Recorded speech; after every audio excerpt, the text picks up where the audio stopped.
வணக்கம், வெல்கம். இது சிம்பிளி சமையல். நான் உங்கள் ரேகா. எல்லோரும் நலமுடன் இருக்க இறைவனை வேண்டுகிறேன். இன்றைக்கி நம்ம பார்க்க போகிறது ஒரு அருமையான பிரேக்ஃபாஸ்ட் ரெசிபின்னு சொல்லலாம், லஞ்ச் பாக்ஸ் ரெசிபி இல்லை டின்னர் ரெசிபி. ரொம்ப ரொம்ப டேஸ்டியான, அவ்வளோ சாஃப்டான, குழந்தைங்கள்லேருந்து பெரியவங்க வரைக்கும் எல்லோரும் விரும்பக்கூடிய ஒரு அருமையான சப்பாத்தி தான் பார்க்க போகிறோம். நம்ம சேனலில் புதுசாக பார்க்குறவங்க சேனல் பிடிச்சிருந்ததுன்னா மறக்காமல் சப்ஸ்கிரைப் பண்ணிக்கோங்க. வாங்க கிச்சனுக்கு இப்போ நம்ம போகலாம். நான் 1/2 கிலோ கோதுமை மாவு எடுத்திருக்கேன். இதில் இந்த சப்பாத்தி ஒரு 12லேருந்து 14 சப்பாத்தி வரும். அது நீங்கள் போடுற சைஸ் பொறுத்து இருக்குது. நான் எடுத்திருக்க அளவுக்கு பார்த்திங்கன்னா, நான் போட்டிருக்க அந்த சைஸ்க்கு ஒரு 14 சப்பாத்தி வந்தது.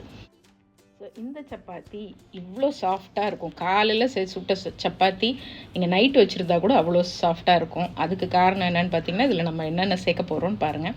200 கிராம் நல்ல துருவின பன்னீர், அப்புறம் நல்ல ஒரு 150 கிராம் இருக்க ஒரு பெரிய பீட்ரூட் எடுத்துக்கங்க. அது அந்த சீவல் இருக்குல்லையே, நம்ம துருவோம் இல்லையா, அதில் எதில் இருக்கிறதுலே சன்னமாக இதில் சின்னதாக எது இருக்கோ அதில் மெல்லிசாக துருவி எடுத்துக்கோங்க. பீட்ரூட் கூட கேரட் கூட சேர்த்துக்கலாம். அதுக்கப்புறம் ஒரு 1/4 கட்டு அளவு கொத்தமல்லி நல்ல பொடியாக நறுக்கி வச்சுருக்கேன். ஸோ இது மூணும் நம்ம இந்த சப்பாத்தி மாவோடு சேர்த்து பிசைய போகிறோம். அதுக்கு முன்னால் இந்த மாவில் கொஞ்சம் மசாலாலாம் சேர்த்துக்க போகிறோம். என்னென்னு பார்க்கலாமா? ஃபஸ்ட்டு ஒரு 3/4 டீஸ்பூன் சால்ட் சேர்த்துக்குங்க. அதுக்கப்புறம் நம்ம செந்தூர் மசாலாஸ்லேருந்து நான் தனி மிளகாய் தூள், கரம் மசாலா, சீரகத்தூள் இது 3 சேர்க்க போகிறேன். நீங்கள் வீட்டில் அரைச்சி வச்சுருக்க மசாலா இருந்தாலும் சேர்த்துக்கலாம். So 1 teaspoon Sendhoor chilli powder, plain chilli powder, 1 teaspoon Sendhoor garam masala. Garam மசாலாவுக்கு பதிலாக நீங்கள் வேறு ஏதாவது ஆல்டர்னேட்டிவாக சேர்த்துக்கணுன்னா உங்கள்கிட்ட சாட் மசாலா இருந்தால் அது கூட சேர்த்துக்குங்க. ஸோ அது ஒரு ஆப்ஷன் இருக்குது. பட் நம்மளுடைய கரம் மசாலா ரொம்ப நல்ல வாசனையாக இருக்கும். இந்த சப்பாத்தியில் போடும்போது அது ஒரு நல்ல ஃப்ளேவர் உங்களுக்கு கொடுக்கும். ட்ரை பண்ணி பாருங்கள். அடுத்தது சீரகப்பொடி. சீரகப்பொடியில் ஒரு 1/2 டீஸ்பூன். நம்மளோட பெப்பர் பொடி, சீரகப்பொடி நல்ல ரோஸ்டட் அண்ட் கிரவுண்ட் பொடி, அவ்வளோ வாசனையாக இருக்கும். அதில் ஒரு 1/2 டீஸ்பூன் சேர்த்துக்கிறேன். ஸோ இது 3 சேர்த்துட்டு உங்களுக்கு அஜ்வைன்னு சொல்லுவாங்க, ஓமம் இருக்கு இல்லையா, அந்த ஃப்ளேவர் பிடிக்கும்னா கொஞ்சம் ஓமத்தை லேசாக கையில் திரிச்சிட்டு பொடி பண்ணி நீங்கள் சேர்த்துக்கணும். அது சில பேருக்கு பிடிக்கும், சில பேருக்கு பிடிக்காது. ஆனால் அதனால் நான் சேர்க்கல. ஸோ 22 வகையான மசாலாஸ் நம்மளுடைய செந்தூர் மசாலாஸில் இருக்குது. உங்களுடைய சமையலை சூப்பர் டேஸ்ட்டாகவும் சீக்கிரமாகவும் நீங்கள் செஞ்சு முடிக்கலாம். வேணுங்கிறவங்க இந்த நம்பருக்கு ஆர்டர் போட்டுக்கலாம். இப்போ தூளெல்லாம் போட்டதுக்கப்புறம் நம்ம முதல்ல ஒரு விஸ்கோ, ஒரு கரண்டியை வச்சு அது இந்த மாவோட எல்லா பக்கமும் நல்லா கலந்து வர்ற மாதிரி கலந்து விட்டுடுங்க. இல்லைன்னா அதோடு நீங்கள் பன்னீரெல்லாம் போட்டு பிசைஞ்சிங்கன்னா அங்கங்கே திப்பியாக நிற்கிறதுக்கு வாய்ப்பு இருக்குது. சரியாக ஒன்று கூடி வராது. அதனால் முதல்ல நல்லா கிளறி விட்டு எல்லா பக்கமும் உப்பும் மசாலாவும் முதல்ல கலந்து வந்துடட்டும். 1 டீஸ்பூன் அளவு எண்ணெய், குக்கிங் ஆயில், நெய் பிடிக்குங்கிறவங்க நெய் சேர்த்துக்கலாம். அதுக்கப்புறமா நம்ம எடுத்து வச்ச துருவி வச்ச பன்னீர், பீட்ரூட், கொத்தமல்லி. பீட்ரூட் கூட கேரட்டும் துருவி போட்டுக்கலாம். கொத்தமல்லி கூட பாலக்கீரை போட்டுக்கலாம். புதினா கட் பண்ணி போட்டுக்கலாம். இதெல்லாம் ஆப்ஷன் தான். உங்கள்கிட்ட எது கொத்தமல்லி இல்லைன்னா புதினா பொடியாக நறுக்கி போட்டுக்கோங்க. பாலக்கீரை போட்டால் இன்னும் டேஸ்ட்டாக இருக்கும், இன்னும் சத்துக்கள் நிறைஞ்சதாக இருக்கும். ஸோ நான் இன்றைக்கி ஒரு 1/4 கட்டு கொத்தமல்லி சேர்த்துருக்கேன்.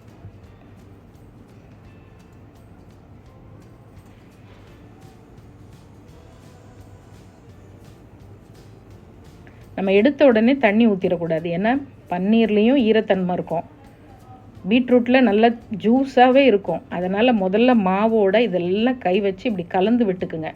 தேவைப்பட்டால் மட்டும் தண்ணியை லேசாக தெளித்து விட்டு நல்ல திக்கான ஒரு மாவு, சப்பாத்தி மாவாக பிசையணும். ஏன்னா இது கொஞ்சம் கொஞ்சமாக ஒரு 15 நிமிஷம் இதை மூடி வச்சோன்னே பார்த்திங்கன்னா இது அப்படியே லைட்டாக சாஃப்டாக தளரும். அதனால் நல்லா டைட்டாக பிசைஞ்சு வச்சுக்கோங்க. ஒரு 15 நிமிஷம் இதை மூடி வச்சிடலாம். அதனால தான் இந்த சப்பாத்தி அவ்வளோ சாஃப்டாக உங்களுக்கு இருக்கும். சாப்பிடவும் நல்ல டேஸ்ட்டாக இருக்கும். ஒரு 15 நிமிஷம் கழித்து நம்ம நார்மல் எப்பயும் சப்பாத்தி உங்களுக்கு பிடிச்ச சைஸில், பிடிச்ச ஷேப்பில் நீங்கள் எப்பயும் போல் திரட்டிக்கலாம். பாருங்கள், மாவு கையில் ஒட்டாமல் எவ்வளோ சாஃப்டாக இருக்குங்க. லேசாக தண்ணி லைட்டாக கொஞ்சம் தெளித்து மட்டும்தான் விட்டேன், தண்ணியே இதில் ஊற்றலை. அடுத்தது எப்பயும் போல் சப்பாத்தி தேய்ச்சி போட்டுக்கலாம். குழந்தைங்களுக்கு இந்த சப்பாத்தி ரொம்ப பிடிக்குங்கிறத விட கலர்ஃபுல்லாக இருக்கிறதுனால என்னடா அப்படின்னு சொல்லி அவங்களும் விரும்பி சாப்பிடுவாங்க. அதே நேரத்தில் அவங்களுக்கு தேவையான காய்கறியோட எல்லா சத்துமே அவங்களுக்கு கிடைக்கும். லஞ்ச் பாக்ஸில் கொடுத்து அனுப்புனீங்கன்னா மத்தியானம் வரைக்கும் அவங்க சாப்பிடும்போது கூட இந்த சப்பாத்தி அவ்வளோ சாஃப்டாக டேஸ்ட்டாக இருக்கும். ஸோ சப்பாத்தி போட்டாச்சு. கையோட பக்கத்தில் கல் காய வச்சுட்டு நம்ம சப்பாத்தி போட்டு எடுத்துடலாம். உங்களுக்கு நெய் பிடிக்கும்னா இது லைட்டாக நெய் தடவியே நீங்கள் சப்பாத்தி போடுங்க. அது இன்னும் டேஸ்ட் ரொம்ப நல்லாயிருக்கும். குழந்தைங்களுக்கு நெய் போட்டு தாராளமாக கொடுக்கலாம்.